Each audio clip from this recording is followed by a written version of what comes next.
guys. Hirize.hr launched, call it 18 months ago. They put up their first paywall about 2 months ago, converted 1,400 beta signups into 80 active beta users, and 12 of them have started paying, now doing $14,000 of monthly recurring revenue. Esra launched with her co-founder. There's two of them. They got a pre-seed round done in 2022, October, $1 million raised at a 10 million cap, now raising 2 million target, hoping for a 20 million valuation, managing dilution nicely here as they continue to grow. Again, they are a core API for these enterprise tech tools. If you're a big company with 1,000 FTEs and you want to connect all your resumes into your instances like Oracle and SAP, they help you do that in a streamlined, seamless way using AI.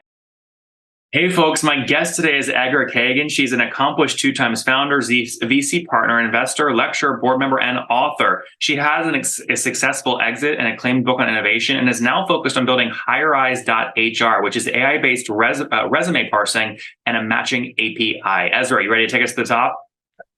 Yeah, hi, how are you? Yeah, that's kind of about it, what you just told. I didn't know that it was that much. Well, tell us a little bit about, give us a customer story. Tell us about how a customer is using you today. Yeah. So we focus more on HR vendors and enterprise companies. So we are like, you have to think of Hirize like AWS. So it's like a core API using your HR tech stack or in the tech stack of your HR startup. So we focus on HR startup, job boards, applicant tracking systems. Those are your customers?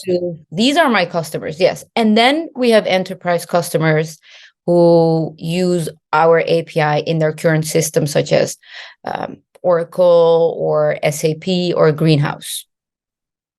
Got it. So just to be clear, a company with maybe 1,000 full-time employees that is hiring 30, 40 people a month might use your API to power and keep their Oracle, SAP, and Greenhouse instances up to date.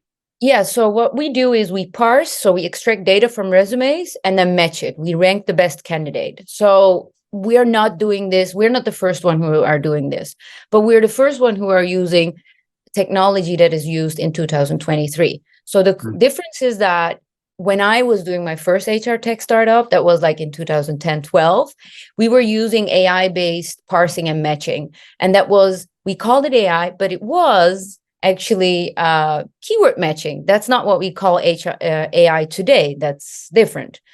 So when you extract data with basic AI and then match it with basic AI again, what happens is that you get a lot of mistakes in the system. So the systems that we're all using today, if they're using an outsourced API, which is 80%, they're using outdated technology to extract data from resumes and then match it.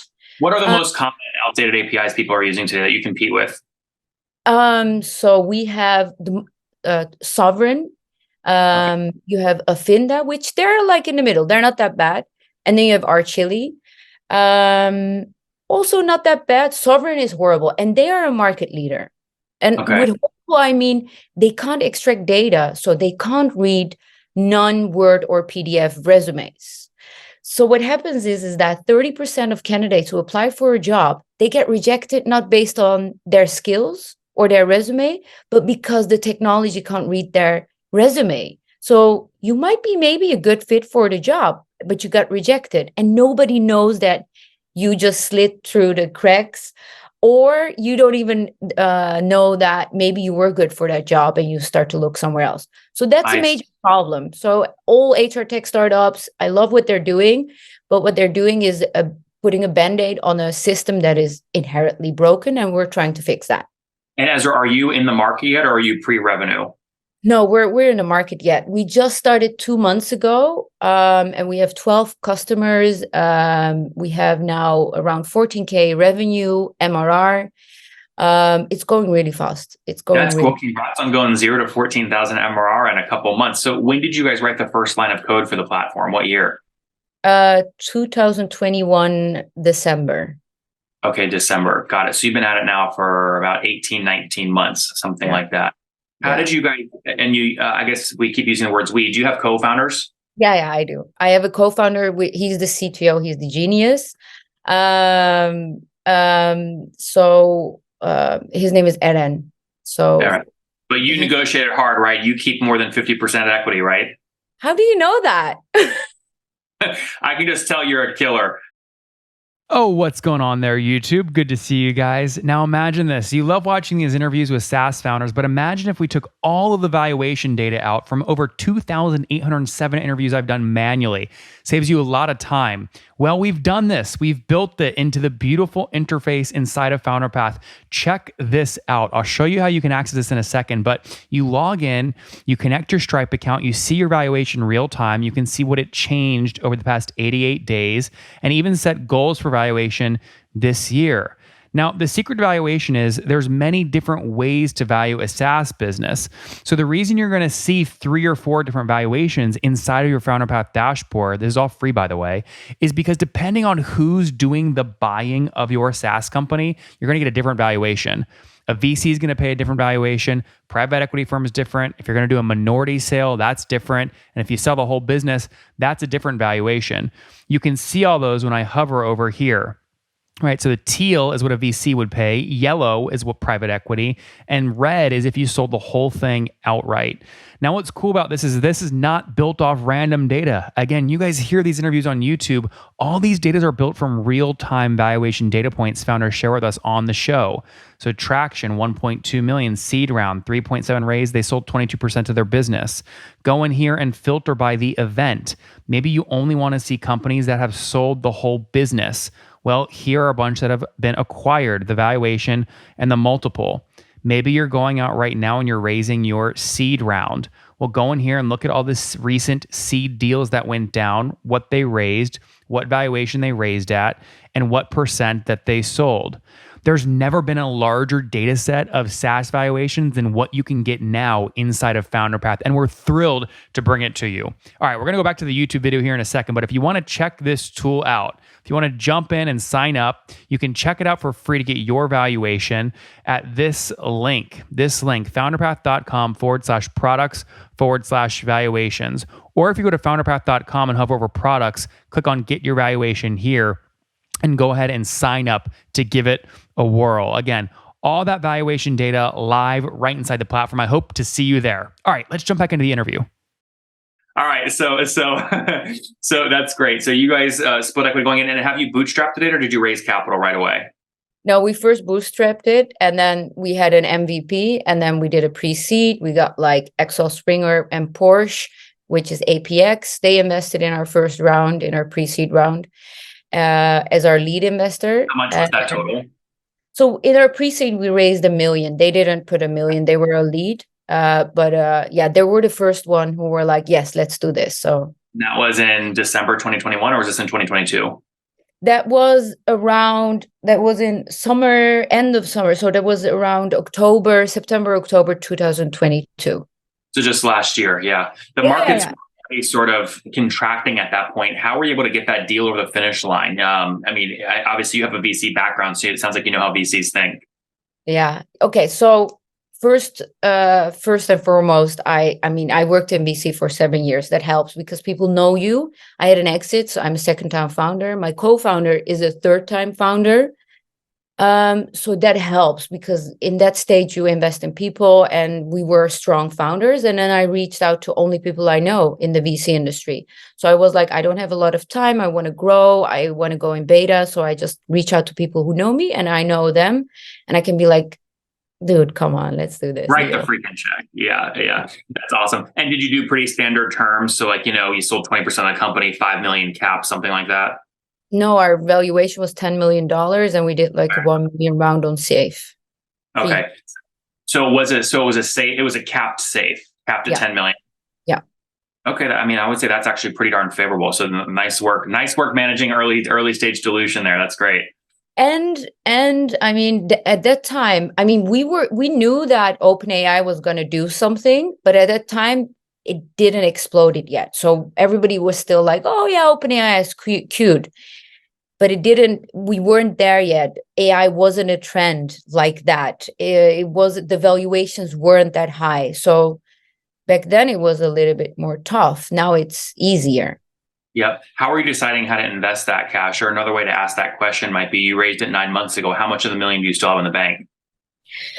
How much do we have left? We have like around a little bit, so 250K left, a little bit over that. So we're still we only spend it on salaries. We didn't get salaries for us, for the managing team or the founding team, but just to get our developers in and then build and So what grow. does that mean in terms of full-time folks today?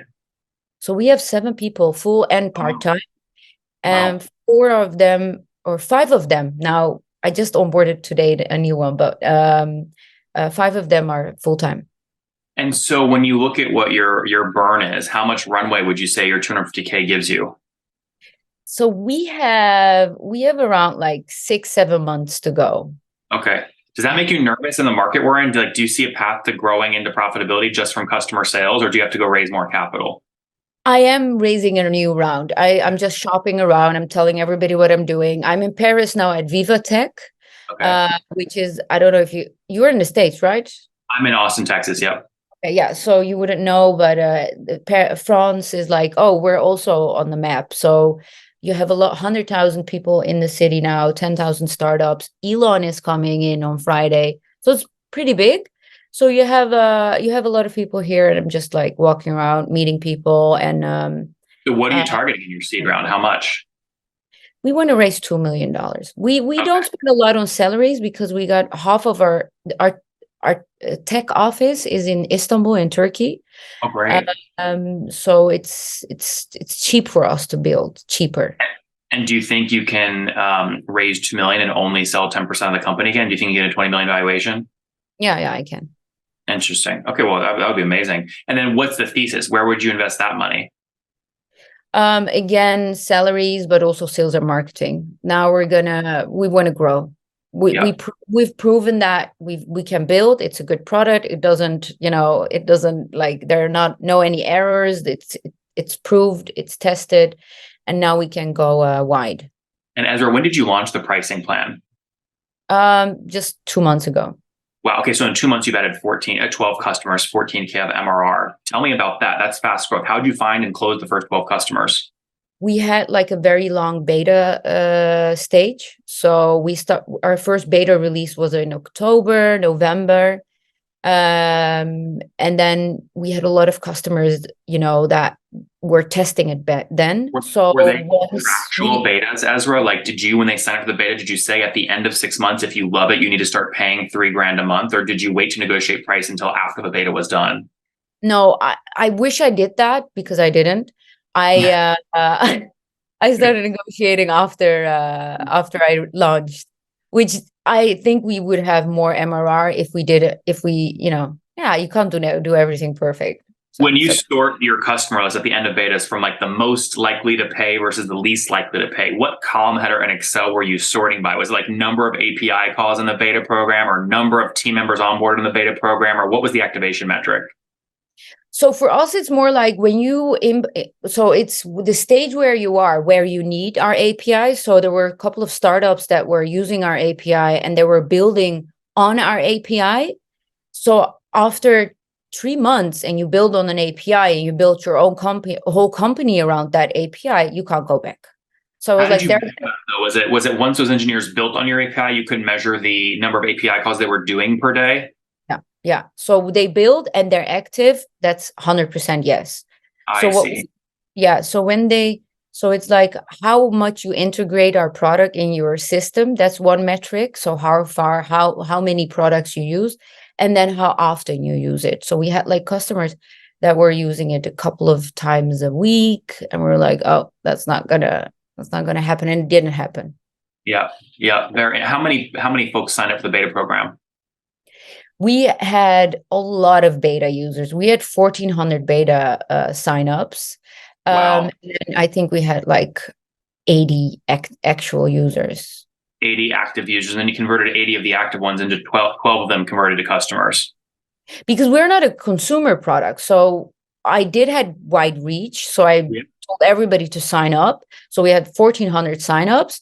And then once you launch, it's like, well, I'm not an HR vendor. I'm not an enterprise company. So I think that a lot of startups, when they say like, oh, I have this many like, signups, that sounds great. I can have 10,000.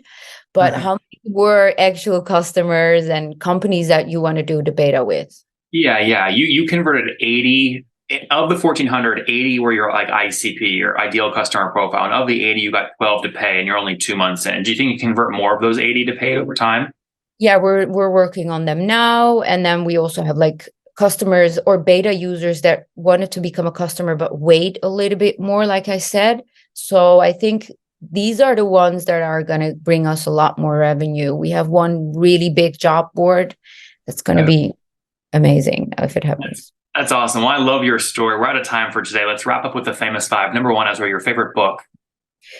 Oh my God, my own book. What's the title? Disruptive Innovation: How to Win in Times of Change. It will get released in July. Okay. Released in July. Very good. Number two, is there a CEO you're following or studying? Oh God, yes, Bill Gates. Number three, what's your favorite online tool for building your company? I think Calendly. I love Calendly. I couldn't live without it. Number four, how many hours of sleep do you get every night? 5 to 6. Okay. And with situation, married, single, kids? Yeah, I have a startup that I'm married to, and I'm dating my startup, and it's also my kid, and my team and my kids. That's all right. Not married, no kiddos. And Esra, do you mind me asking how old you are? I'm 37. Last question. Something you wish you knew when you were 20. Oh God. Sleep less. Guys, because you know that, after a while, after 10 years, you're like, I could do with less sleep. Could have more fun. Guys, Hirize.hr launched, call it 18 months ago. They put up their first paywall about 2 months ago, converted 1,400 beta signups into 80 active beta users, and 12 of them have started paying, now doing $14,000 of monthly recurring revenue. Esra launched with her co-founder. There's two of them. They got a pre-seed round done in 2022, October, $1 million raised at a 10 million cap, now raising 2 million target, hoping for a 20 million valuation, managing dilution nicely here as they continue to grow. Again, they are a core API for these enterprise tech tools. If you're a big company with 1,000 FTEs and you want to connect all your resumes into your instances like Oracle and SAP, they help you do that in a streamlined, seamless way using AI. Esra, thank you for taking us to the top. Thank you so much. Thanks.